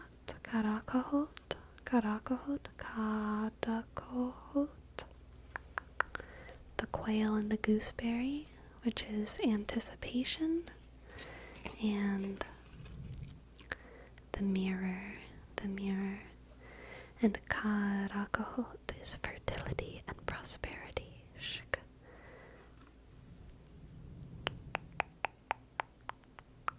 Feed your soul with love, and abundance will flow. Feed your soul with love, and abundance will flow. I just dropped a card. I dropped the Quail and Gooseberry. Anticipation. Feed your soul with love, and abundance will flow. This is active self-love, okay? Active self-love. Looking into the mirror. Cloaky. I know it's cringe, but you gotta do it, okay? This is one of those cringe things that sometimes you gotta do. Actively. You have to look into the mirror and feed your soul with love. Look into the mirror and tell yourself that you are kind, you are smart, you are important. Look into the mirror and find the light in your eyes and tell yourself that you love yourself and tell yourself that you deserve good things and tell yourself that you're beautiful. And once you believe fully and truly and deeply that you are worthy of all that goodness, which will come if you say it enough, you'll begin to feel a true excitement and anticipation for all of the good things that life has to offer you, okay? You have to build up that excitement and anticipation by building up your own inner sense of worthiness. And you can build up that sense of worthiness by actively loving yourself. Actively loving yourself until it's not cringe. Till it doesn't feel cringe. Okay, Cloaky? Thank you for letting me read for you. I'm glad. I hope that you enjoyed. There we go. I'm glad that I got to read for you. Thank you for your sub.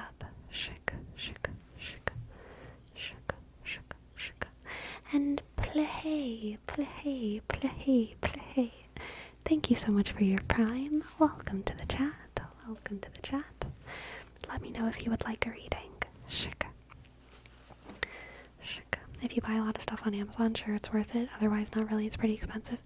I agree with that. I know you're not asking me, Jam, but like, If you live in a place where you can get, overnight shipping, a lot, depending on where you live in the US, you can't get like the benefits of Prime. The biggest benefit of Prime is like 2-day shipping, sometimes overnight shipping. That's free, which is awesome if you use Amazon a lot. And then it's super worth it if you use Amazon a lot. But like if you live in a place where you don't get those benefits, like if you're in the middle of nowhere, then like I feel like it's not quite as worth it. In Louisiana, I never had overnight shipping. I had Prime 2-day shipping, but in Oregon, sometimes I can get Amazon shipping in less than 24 hours, which blows my mind. It's insane. It's insane that I can order something and sometimes it can be there in like 12 hours. It's actually insane. But depending on where you live, the benefits are different. Yes, I just moved to Seattle and it's crazy, right? OJ Two-Faced, it's crazy. It's crazy. Feels like you press order and the door's already ringing. I know, it's so true. It's so true.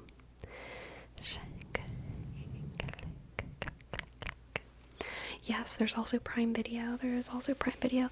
And I think there's like Prime Music, right? And other stuff. Audiobooks. Who knows what else? Who knows what else? Amazon is safer than the hurricanes here in Florida. I don't understand how to interpret that. I feel like it better be. It's a pretty low bar to be safer than a hurricane. You get a free book per month with Prime? Dude, I didn't even know that. Why am I not listening to more audiobooks? That's hilarious. Oh, faster. Amazon is faster than the hurricanes here in Florida. That makes sense. That makes sense. Autocorrect. Gotcha.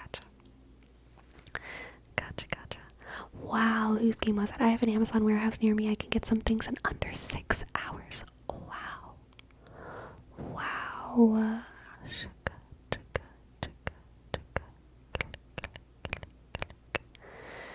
Foodie the Lurker says, remember Amazon does a hub and spook system? I don't know what that is.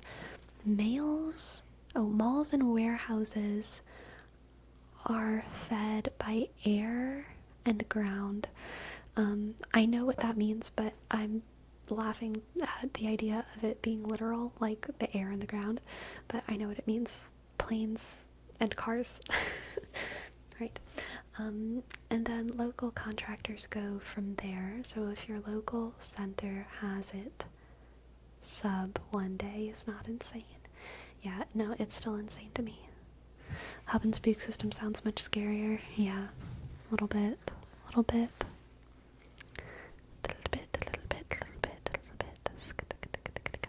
Aw, and thank you, Polly. Thank you. I'm very grateful for the Prime.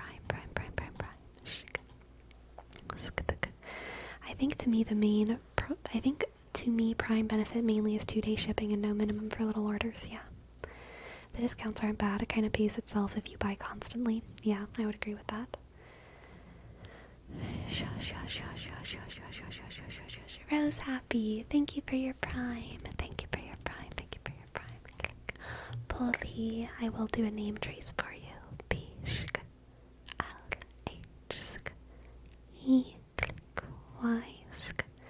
Thank you. And for Rose Happy, I'll do a name trace for you as well.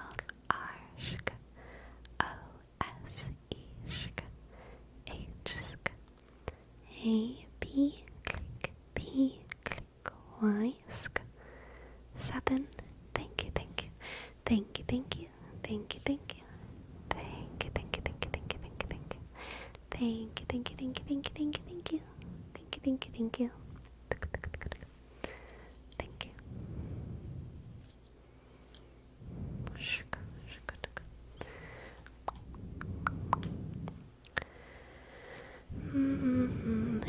insane to me when Amazon literally runs their own plane fleet instead of subbing to UPS or FedEx. Oh yeah, totally.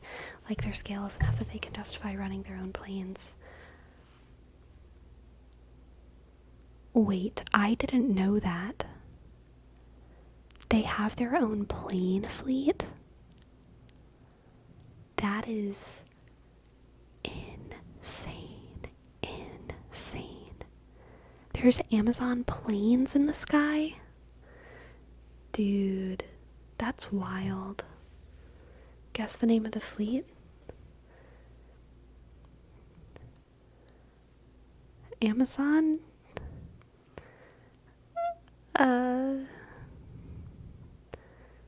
I don't know. 2 words, both start with A. Amazon Air? Air Amazon? Is that it? Same thought, foodie. Hello, no, Hello, watched the school counselor video a couple days ago. Was wondering if you would think about making another one. Aw, thank you, Mystic Zoomer. Click. I always consider sequels, but I feel like I don't usually plan too far ahead in my videos, so no promises, but I definitely consider it. Yep, Amazon Air, nice. Amazon Space soon. Yeah, for shipping stuff to the aliens. Click. Bezos Battalion. Once we start the big Corpo wars, then we'll have the Bezos Battalion, alright? On what other platforms do you upload videos? YouTube. Twitch and YouTube are my 2 platforms.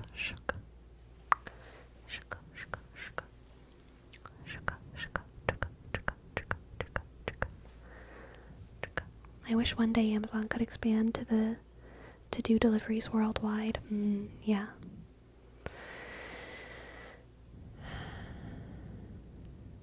Do I wish that? I think it'd be bad for the environment. I think that would actually be a chunk out of the environment for Amazon to go worldwide. But I mean, it would certainly be convenient. I wish one day that Amazon would pay their taxes over here in Washington. Yeah, so true. So true. Daily motion in the mud, also so true. Like, if I want to buy something, the delivery price adds a lot. It makes it probably better to buy from somewhere else. Yeah.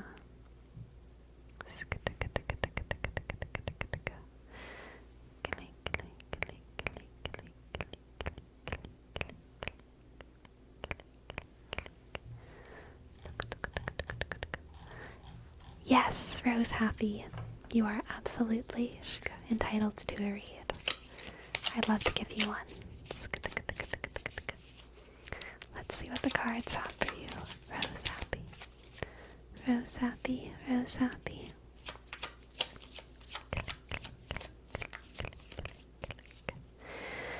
Rose Happy. Rose Happy.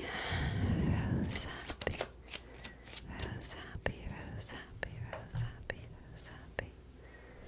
Rose Happy. Rose Happy. Rose Happy. Rose Happy. Rose Happy. Rose Happy. Rose Happy. Rose Happy. We have Sareen, Habibi coming out again. And the duck and the chrysanthemum. Luck, luck, luck, luck. Shika, shika, shika, shika, shika, shika, shika. The duck and the chrysanthemum. Shika. Habibi and Sareen. Sorrow and remedy. Shika, shika, shika, shika, shika, shika, shika, shika, shika, shika, shika. Let's see if we can focus. There we go. We tend to mistake our existence for our pain. Open your eyes within the divinity. Witness the divinity within your life. Oof. Oof. I love that. we tend to mistake our existence for our pain.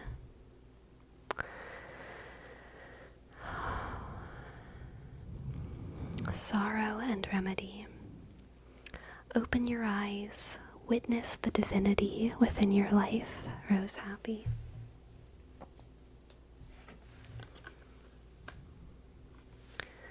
Don't let yourself be defined by your suffering, by your pain, by your shortcomings. Alright? Allow yourself to define yourself also by the world that you're surrounded by your loves, by your luck, by your joys. You get to decide what defines you, okay? You get to define what decides you. I'm tempted to agree with you, Lil Sharky. He's up to no good. No good. No good. No good. No good.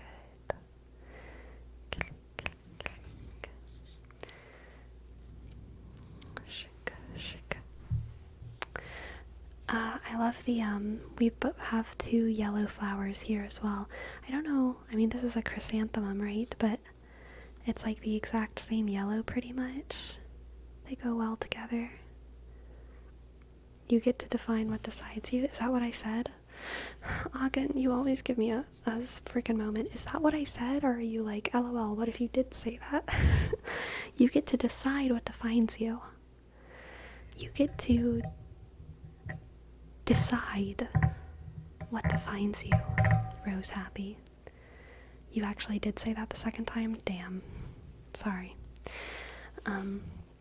Yes, Rose Happy. So much of life is luck. Good luck and bad luck. So much of it is random. We kind of get to decide what spaghetti sticks to the wall of our consciousness, because life is just always throwing spaghetti at our faces, and our brain is just one big spaghetti knot that's pressing against our skull, and some of it sticks and some of it doesn't. And guess what? We get to decide. We get to decide.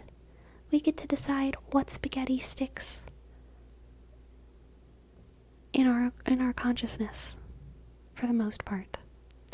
So don't let the bad spaghetti define you. Don't let the spaghetti define you that you don't want to define you.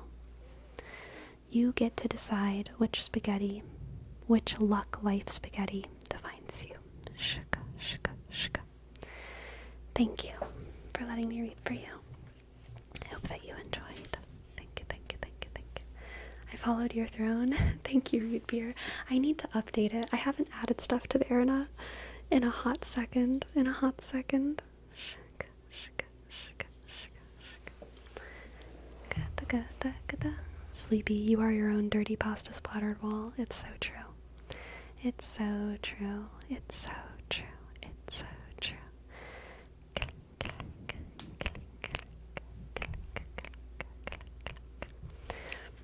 Clank, clank, clank, clank, clank, clank.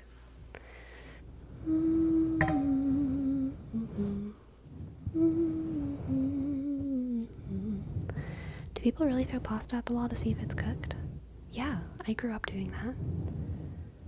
Yeah, 100%.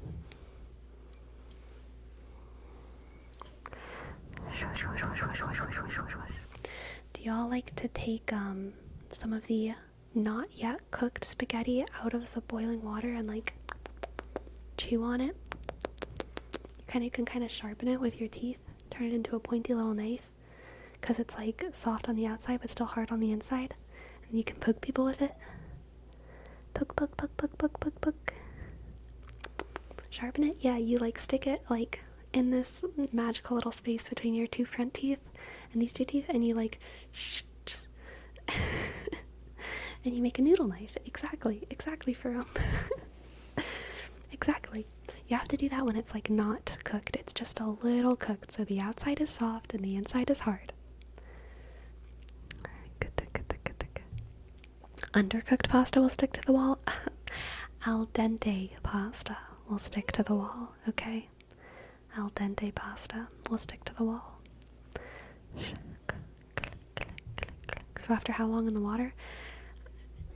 The reason you test it is because there's no good time measurement. It depends on the water, it depends on how much pasta's in it, depends on the weather.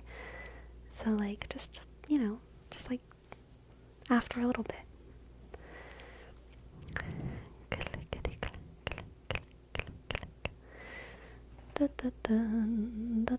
Why not just eat it? Because why just eat anything when you could play with your food? Destructicon. Why just eat anything when you can play with your food?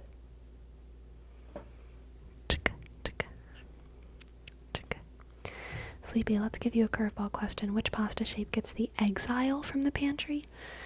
Oh, angel hair. I do not like angel hair pasta. It makes me feel like there's like little worms in my mouth. I said it.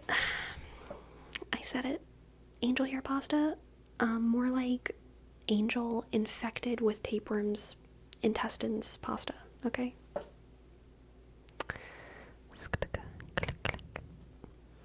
Maybe it's because you keep sharpening the angel hair. No.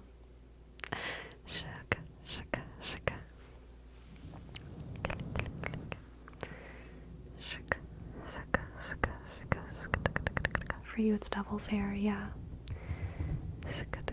I'm with you, Agan. Too thin. I need a good thick chewy pasta. I've said before that my favorite one is bow tie spaghetti, but I also do really like just the big kind of cylinders, but like the biggest size of cylinders. The biggest cylinder sizes. Those are good.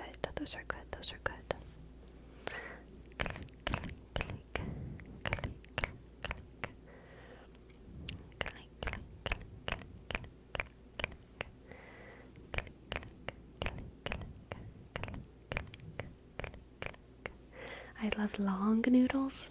Interesting.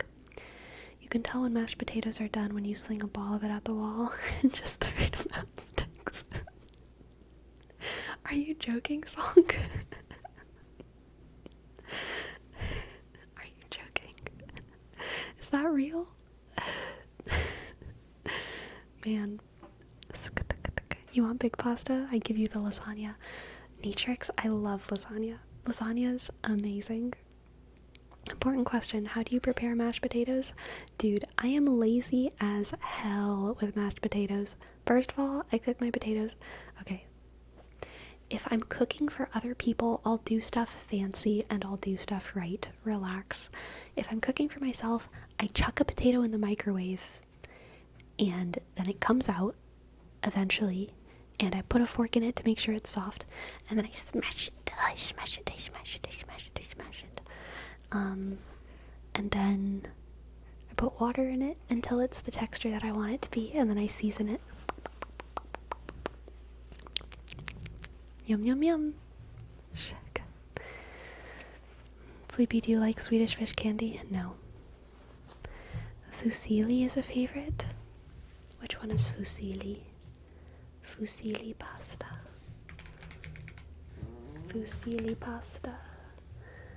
Those ones are okay. Those ones are not one of my favorites. Those ones are just okay. I think the cylinders... What are the different pasta names? Click, click, click, click, click, click, click, click, click, click. So I definitely... It's not angel pie. Farfalle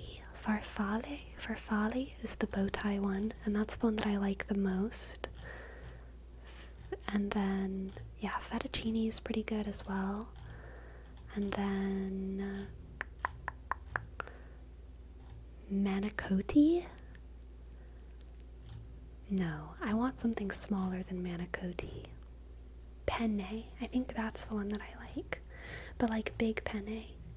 Oh, it's rigatoni. That's what I'm talking about. I like rigatoni, and I like rigatoni and farfalle are my two favorites. Shika, shika, shika. What about fusilli, the screw-looking ones? Mid. Shika, shika. Hello, Bad Sad. Welcome in, welcome in. Glad to have you, glad to have you, glad to have you. Shika, shika. I'm so glad you don't include milk, but you ever include butter or something similar? Yeah, vegan butter I will use sometimes, but I don't always have vegan butter. Pretty much the only reason I buy vegan butter is when I'm making cookies, and sometimes I'll just like have it in my fridge, so then I'll use it, but I don't always have it, so I just use water a lot. Sorry for the punk. Sorry for the punk. Sorry for the punk. Punk, punk, punk, punk, punk, punk, punk, punk, punk, punk.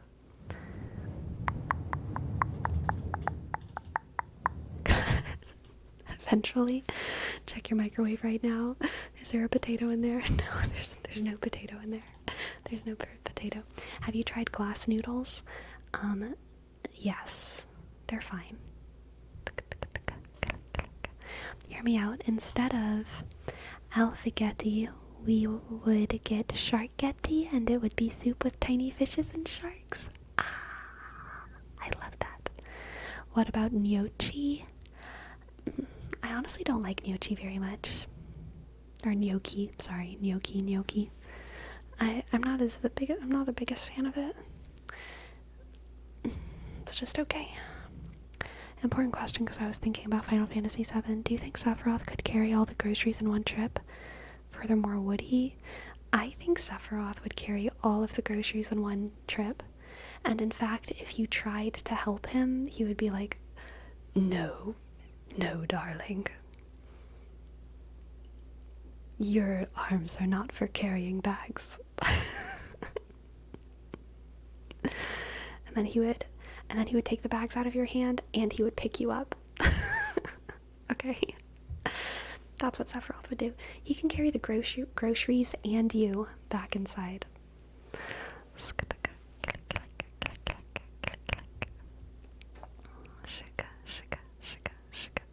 Sleepy, pizza or calzone?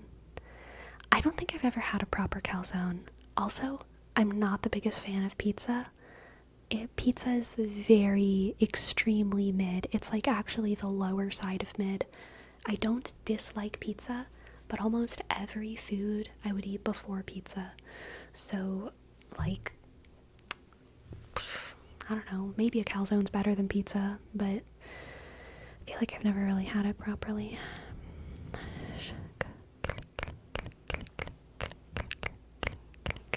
This is some Tumblr version of Sephiroth. I think the Tumblr version of Sephiroth is the only version of Sephiroth, okay? I'm pretty sure the Final Fantasy devs actually spend a lot of time on Tumblr. I think it's canon, so that's my personal take. That's my personal take.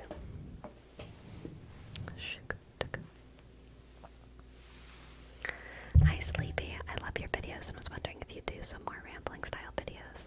The long blooper with your kitty was super relaxing and I enjoyed hearing your thoughts on random stuff. Aw, that's so nice of you, JMFE. I like most of my content on YouTube being roleplay-ish and like dedicated ASMR content, but I do have current ideas for like more rambly content / like story time maybe videos that I want to do. So more of that might be coming. But I also tend to like yap and ramble and do a lot of that on Twitch. So there's plenty of rambling around, regardless of whether or not I make videos of it. But thank you for stopping by. Farewell, MNZ. Have a good night. The only version of Sephiroth is the one who put a sword through the one female lead because he was jealous and wanted Cloud all to himself. Yeah. Very true. I should do a Sephiroth roleplay. Is there a gender bent name for Sephiroth? Sheeferoth? Oh my god. Sheeferoth? Sheeferoth. That would be very funny. I haven't even played Final Fantasy VII, y'all. You're gonna get so much hate for that name. Good. Good. I love it. I love it.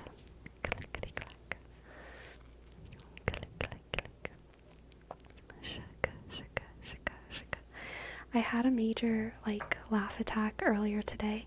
Sleepy Roth works pretty well, too. I had a major laugh attack earlier today because I was talking to one of my family members, and they were asking me about, like, my job, because I feel like that's, now that I do content creation, it's something that my family specifically is always so curious about. Like, I feel like my family's always asking me questions about, like, what it's like and stuff, and honestly, I don't really enjoy, like, going into the details of it all every time I talk to them, but do they understand it, like, how it works? Not really, which is, I think, part of why it's hard for me to talk to them about it, because it's like, there's so much kind of prerequisite knowledge that people my age know, but people their ages, they don't, so, like, I end up having to explain so much to them. It's just kind of, like, exhausting, but, one of them asked me,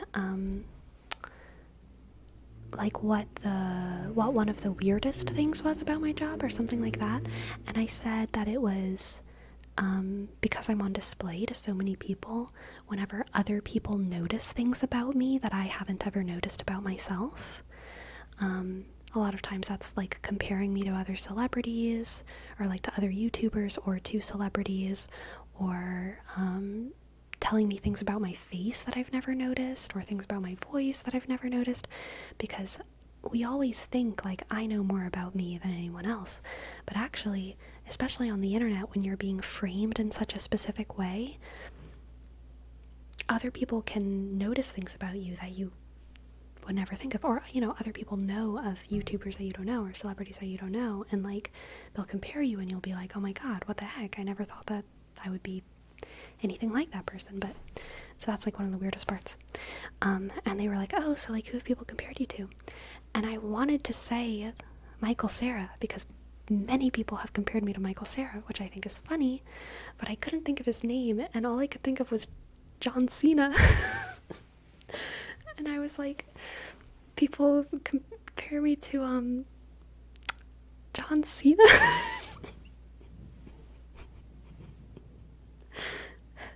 And I couldn't think of the name, and I knew I was wrong.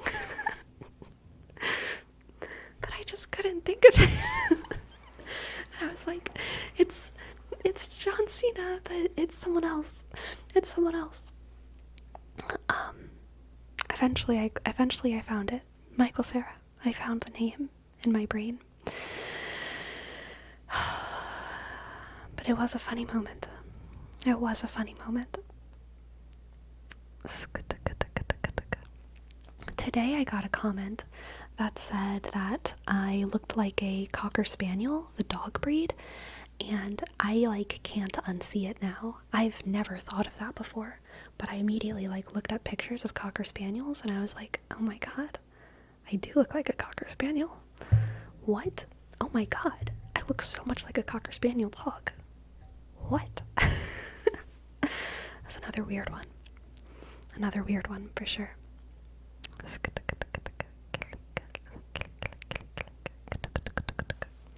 Oh my god, Jam, you have one? Amazing.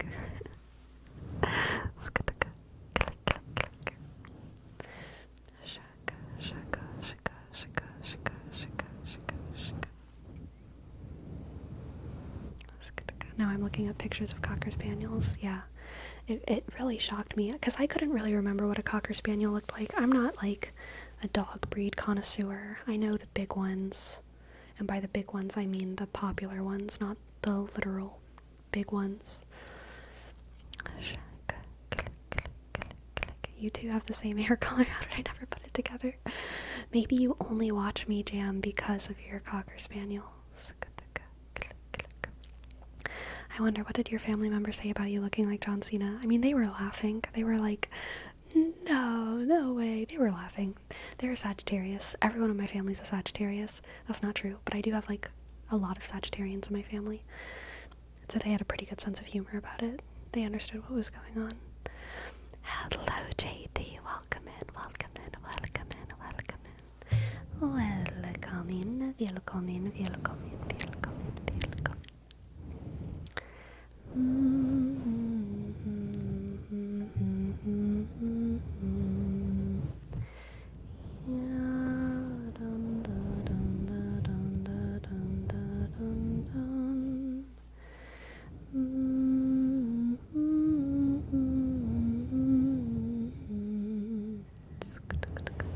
Hi, Sleepy. How are you? How are you? I'm doing great, Mixed Boy. How are you? How are you? Can you do the "you can't see me" just to make sure you're not like him? I don't know what that bit is. I don't know what that is. I'm not a big enough John Cena fan to know what that is, so I don't know.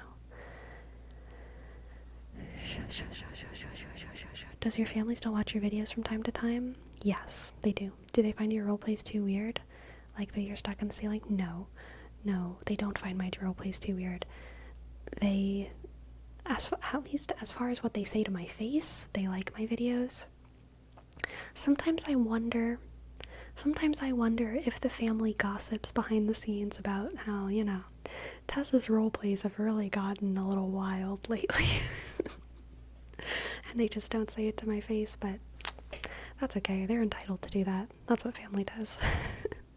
But to my face, they really like my content.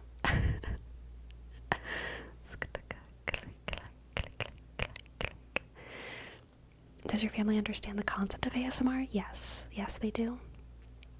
And some of my family watches ASMR, and so yeah, they totally understand it.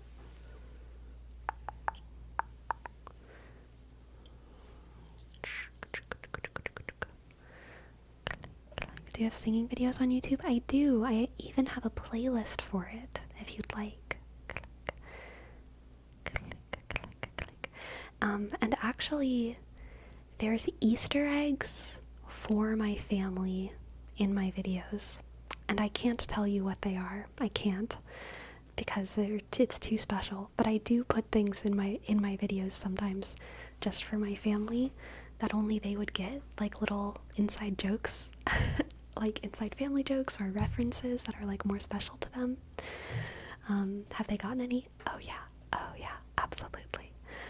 I think it's also like my family knows me really, really well, so even if it's not an exact Easter egg, there are Easter eggs for my family, but even if I'm not like purposefully putting in an Easter egg, my family will understand why I'm saying stuff in ways that other people don't.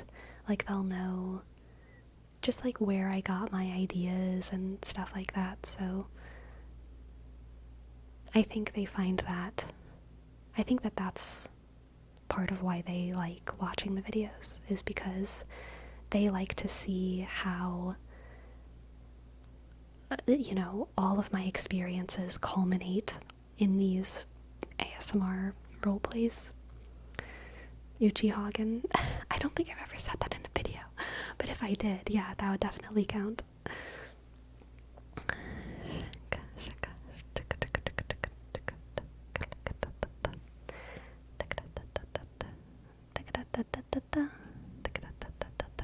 Yeah, Perome, it's stuff only they would understand.